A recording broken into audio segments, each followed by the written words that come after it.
حضرت یا اعلی حضرت حضرت یا اعلی حضرت پڑھیے یا جلسے کو سماعت کر رہے ہیں۔ تقریریں سنی، ہندوستان کے مشہور خطیب مولانا سیف اللہ علیمی صاحب سے آپ نے بہترین تقریر سماعت کی اور نعتیں سنی، محظوظ ہوئے۔ مجھ سے لوگ یہاں پہ تھے، کہا کچھ نصیحت کر دیجئے۔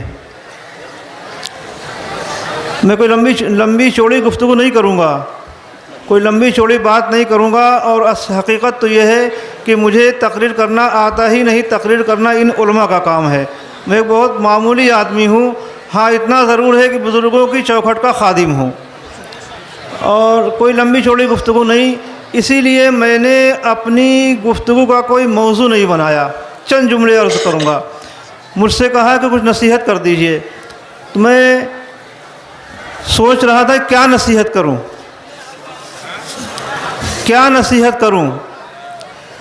اگر ایک کمی ہو تو اس کو بیان کر دیا جائے، دو کمی ہو اس کو بیان کر دیا جائے، تین کمی ہو اس کو بیان کر دیا جائے۔ جب ہماری زندگی میں کمیاں ہی کمیاں ہیں تو کس بات کی نصیحت کی جائے، کہاں سے شروع کیا جائے۔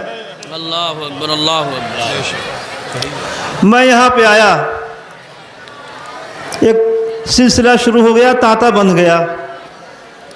لوگ راستے میں مجھے کھینچنے لگے، کوئی ہاتھ پیچھے کھینچے لے رہا، کوئی رومال پکڑ کے کھینچے لے رہا، کوئی ایک جگہ تو میری بچ گیا، میری ٹوپی گر جاتی، اتنی دیر اس سے سر پہ ہاتھ کسی نے رکھا چومنے کے لیے۔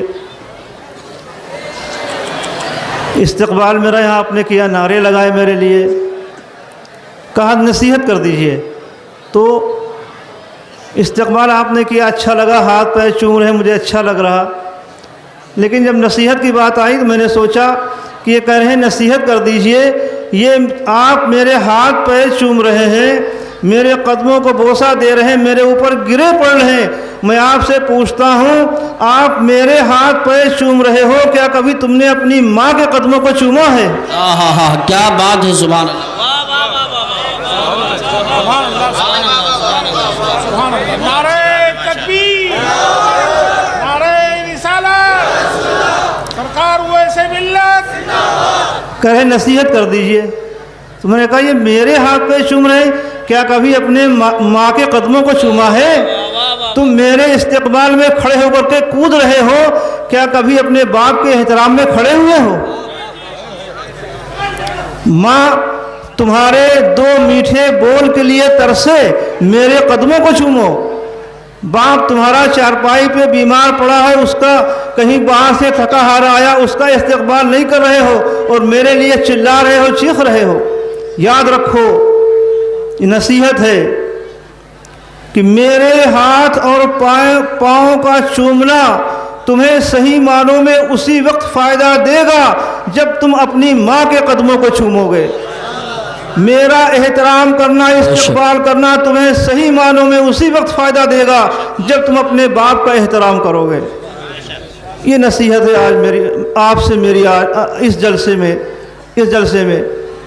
کہ اس جلسے سے یہ پیغام لے کر کے جائیے کہ انشاءاللہ تبارک و تعالی ہم اپنے ماں باپ کا احترام کریں گے، ماں کے قدموں کو چومیں گے، باپ کے ہاتھوں کو بوسہ دیں گے۔ جلسے بہت ہوتے، میں بھی جلسوں میں لوگ بلاتے رہتے ہیں، بہت پیسہ خرچ کر دیا تھا، جلسوں میں خرچ ہوتا ہے، لاکھوں روپیہ خرچ ہو جاتا ہے، دور دور سے لوگوں کو بلائے جاتا ہے، آتے ہیں، خرچ ہوتا ہے۔ لیکن جلسوں کے بعد جب تجزیہ کیجئے، جائزہ لیجئے کہ ہمارے گاؤں میں، آپ کا اتنا بڑا گاؤں ہے، یہاں کم سے کم سال میں 5 جلسے تو ہوتے ہوں گے، ہے نہیں؟ محرم میں جلسہ، ربیع الاول میں جلسہ، 11ویں شریف میں جلسہ، اور رجب شریف میں جلسہ، اور یوں ہی جلسے ہو گئے، 4-5 جلسے تو ہو ہی جاتے ہیں، اور بڑے شہروں میں 10-10 20-20 سینکڑوں جلسے ہو جاتے ہیں۔ لیکن جب جائزہ لیجئے کہ جلسے تو ہمارے گاؤں میں 5 ہوئے، لیکن 5 جلسوں کے بعد آپ میں کیا فرق پڑا، آپ کے اندر کوئی تبدیلی آئی کہ نہیں آئی؟ تو پتہ ہی چلتا ہے کہ جلسے 5 ہو گئے، لیکن آپ جہاں تھے وہیں کھڑے ہوئے ہیں، آپ کے اندر کوئی تبدیلی نہیں، کوئی بدلاؤ نہیں۔ اس کا ذمہ دار کون ہے، بتا سکتے ہیں آپ؟ اس کا ذمہ دار کون ہے؟ اس کے ذمہ دار سب سے پہلے آپ، اس کے بعد ہم۔ جلسے 5 ہوئے، کم سے کم 5 نمازی بڑھ جاتے۔ جلسے 5 ہوئے، کم سے کم 5 شرابی شراب سے توبہ کر لیتے۔ جلسے 5 ہوئے، کم سے کم 5 جواری جوئے سے توبہ کر لیتے۔ جلسے 5 ہوئے، کم سے کم 5 ماں باپ کے نافرمان، ماں باپ کے فرما بردار بن جاتے۔ پتہ چلا کہ جلسے 5 ہوئے لیکن شرابی جتنے تھے اس سے بڑھ گئے، نمازی مسجد میں جتنے تھے اتنے ہی ہیں، جواری جتنے تھے اس سے بڑھ گئے۔ جلسے 5 ہوئے، ہمارے اندر کوئی تبدیلی نہیں، کوئی بدلاؤ نہیں۔ اس کی وجہ کیا ہے مسلمانوں؟ کبھی سوچا آپ نے؟ اس کی وجہ میں نے بتائی تھی، اس کا ذمہ دار پہلے آپ ہیں، اس کے بعد ہم ہیں۔ آپ کہیں گے کہ میں ذمہ دار کیسے ہوں اور آپ ذمہ دار کیسے ہیں؟ تو مسلمانوں، جلسہ آپ نے کرایا، آپ نے سوچا کہ میں اپنے جلسہ کراؤں، دور دور سے لوگ آئیں اور آنے کے بعد اپنے گھروں میں لوٹ کے جائیں اور یہ کہیں کہ فلاں جگہ مدرسے میں جلسہ تھا، وہاں گئے تھے، بہت اچھا جلسہ ہوا، خوب نعرے لگے، خوب واہ واہ ہوئی، مولانا صاحب نے اتنا ہنسایا، مولانا صاحب نے حضرت آئے تھے بلگرام سے، انہوں نے ایسی باتیں کہیں، خوب آپ نے کہا میرے جلسے کا نام ہو جائے، اللہ نے آپ کے جلسے کا نام کر دیا۔ میں یہاں پہ بیٹھا تقریر کے لیے، میں نے سوچا کہ میں ایسی تقریر کروں، اتنی اچھی تقریر کروں کہ اسی جلسے میں مجھے دوسرے جلسوں کی تاریخیں مل جائیں، لوگوں کو میری تقریر اتنی پسند آئے کہ یہیں سے دوسرے جلسے کی تاریخ مل جائے۔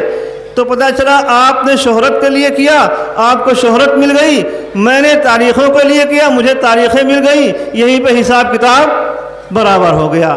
کاش کہ آپ نے جلسہ اس لیے کرایا ہوتا کہ ہم جلسہ کرا رہے ہیں، علماء آئیں گے، ان کی باتوں کو سنیں گے تو ہماری زندگی بن جائے گی اور ہماری آخرت بن جائے گی۔ اور کاش کہ ہم یہ سوچ کے بیٹھتے کہ مجھے اللہ نے جو علم نوازا ہے، مجھے اللہ نے جو علم دیا ہے، میں وہ لوگوں کے سامنے پیش کروں گا۔ اللہ تعالیٰ مجھے بھی نیک توفیق دے پہلے، اور اس کے بعد جو بھی میری باتوں کو سنے اس کو بھی نیک توفیق عطا فرمائے۔ تو اخلاص کی ضرورت ہے مسلمانوں۔ یہ اخلاص کیا ہے علماء بتائیں گے آپ کو، اس کی تشریح تو اس وقت میں نہیں کر سکتا کہ اگر اخلاص آپ کے اندر ہے تب تو یہ جلسہ بھی قبول ہے، آپ کا یہاں بیٹھنا بھی قبول ہے، ہمارا یہاں آنا بھی قبول ہے۔ اور اگر اخلاص نہیں مسلمانوں تو آپ آئے یہاں بیٹھے، میں آیا یہاں پہ بیٹھا، کچھ میں نے باتیں کہیں، آپ اٹھے چلے گئے، میں چلا گیا، اور ہمارا آنا اور آپ کو یہاں بیٹھنا سب بے مقصد ہے۔ تو جو بھی کام کریں صرف اللہ اور اس کے رسول کے لیے کریں، اس کی رضا کے لیے کریں۔ یہاں بیٹھے ہیں جلسہ کرائیں اس کی رضا کے لیے، یہاں بیٹھے ہیں اللہ رسول کی رضا کے لیے، ہم تقریر کر رہے ہیں تو اللہ رسول کی رضا کے لیے۔ اگر ہمارا دل ہمارا یہ مقصد ہوگا تو آپ کا ہمارا یہاں بیٹھنا مسلمانوں کامیاب ہوگا۔ یہیں سے میں اپنی بات ختم کرتا ہوں۔ آخری بات جو میں ہر جگہ کہتا ہوں اور جو کہ میرے پیر مرشد کا حکم بھی ہے، میرے پیر مرشد نے، میرے بڑے ابا نے جب مجھے گدی پہ بٹھایا، میں بلگرام کا رہنے والا ہوں، میرے جد اعلیٰ سید محمد صاحب و دعوتی صغرا واسطی بلگرامی رضی اللہ تعالی عنہ، جو کہ خواجہ صاحب کے زمانے میں ہی تشریف لائے، خواجہ صاحب کے پاس گئے اور ان سے کہا حضور مرید کر لیجئے۔ خواجہ صاحب نے ان سے فرمایا سید محمد صغرا صاحب سے کہ تمہارا حصہ قطب کے پاس ہے، وہاں جاؤ۔ تو اجمیر شریف سے دلی آئے خواجہ قطب الدین بختیار کاکی رحمۃ اللہ علیہ کی بارگاہ میں، روشن ضمیر لوگ تھے یہ، جو ہی پہنچے قطب صاحب کی نظر پڑی کہ اچھا بیٹھے، مرید کیا اور خلافت سے نوازا۔ اس کے بعد آپ بلگرام تشریف لائے اور تشریف لانے کے بعد یہاں تبلیغ دین کی اور انسانیت کے پیغام کو عام کیا، اور وہیں آپ نے خلوت نشینی گوشہ نشینی اختیار کی۔ 800 سال کا عرصہ ہوا، 800 سال سے جو سلسلہ چلا آ رہا ہے الحمدللہ اس کی ایک کڑی میں بھی ہوں۔ 800 سال سے جو بھی گدی پہ بٹھایا جاتا ہے، جانشین بنایا جاتا ہے، میرے جد اعلیٰ مدینہ شریف سے جو امانتیں لے کر کے دلی تشریف لائے، وہ امانتیں سلسلہ بسلسلہ منتقل ہوتی ہوئی مشتاق آئیں۔ جو بھی گدی پہ بٹھایا جاتا ہے اس کو جو وراثتیں خاندانی چلی آ رہی شروع سے وہ اس کے سپرد کی جاتی ہیں، اور اس کے لیے یہ حکم ہوتا ہے کہ تمہیں یہ امانتیں دی جا رہی، یہ امانتیں تمہارے سپرد ہیں۔ اس میں بہت سی باتیں ایسی ہوتی ہیں جن کے لیے یہ حکم ہوتا ہے کہ ان باتوں کا ذکر کسی سے نہیں کرو گے، میں تمہیں دے رہا ہوں، اپنے سینے میں ان کو دفن کر لو، محفوظ کر لو، اور جب تم اپنے بعد اپنی جگہ پہ کسی کو بٹھانا تو اس کے سپرد یہ کر دینا۔ اور کچھ باتیں ایسی ہوتی ہیں جن کے بارے میں یہ حکم ہوتا ہے کہ ان باتوں کو عام کرتے رہنا۔ بہت سی باتیں ہوتی ہیں جو لکھی ہوتی ہیں، خاندانی شرائط جو شروع سے چلے آ رہے ہیں کہ ان باتوں کو، اور جو آدمی بیٹھتا ہے وہ کچھ اس میں اضافہ بھی کر دیتا ہے اپنی طرف سے۔ تو میرے بڑے ابا نے جب خاندانی امانتیں میرے سپرد کیں اور مجھ کو جو نصیحتیں کیں اور بتایا کہ یہ امانتیں ہیں، ان کو اپنے پاس محفوظ کرو، جس کو تم بٹھانا اس کو محفوظ کر دینا، اس کا اعلان مت کرنا۔ کچھ شرائط انہوں نے لکھی ہے، کچھ باتیں لکھی کہ ان باتوں کو عام کرتے رہنا۔ اس میں ایک بات جو سب سے پہلی تھی لکھی ہوئی، انہوں نے مجھ سے کہا کہ جہاں بھی جانا اپنے مریدین، متوسلین، معتقدین میں یہ اعلان کرتے رہنا، ان کو سمجھاتے رہنا کہ مسلک اعلیٰ حضرت پہ مضبوطی سے قائم رہے۔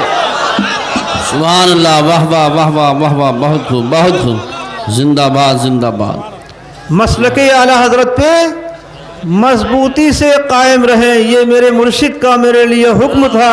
جہاں جاتا ہوں یہ اعلان کرتا رہتا ہوں، وہ میرے مریدین ہوں، متوسلین ہوں، معتقدین ہوں، چاہنے والے ہوں، کوئی بھی ہوں، سب میں یہ اعلان کرتا ہوں کہ مسلک اعلیٰ حضرت پہ مضبوطی سے قائم رہو۔